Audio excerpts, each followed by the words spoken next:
আসসালামু আলাইকুম বন্ধুরা, আজকে বানাবো আমরা ডাল পুরি। তো প্রথমে আমরা লবণ, একটু চিনি, একটু সাদা তেল দিয়ে আটাটাকে ডো করে নিয়েছি। আর এখানে কিছু ছোলার ডালকে সিদ্ধ করে লবণ, হলুদ, একটু লঙ্কার গুঁড়ো দিয়ে মিক্স করে এটাকে ভেজে রেখেছি। আর এখানে কিছুটা বানিয়ে রেখেছি, আবার নতুন করে বানাচ্ছি, আপনাদেরকে দেখাচ্ছি।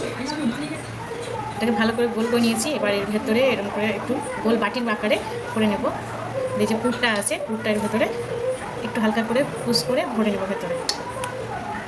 এই মুখটাকে বন্ধ করে নেব, চালু করে দেবো, এই বন্ধ করে নিলাম। দেন এটাকে হালকা প্রেস করে রাউন্ড রাউন্ড করে নেব। দেন এটাকে আমরা বেলে নিব, এই ডাল পুরিটা পরিণত হয়ে যাবে।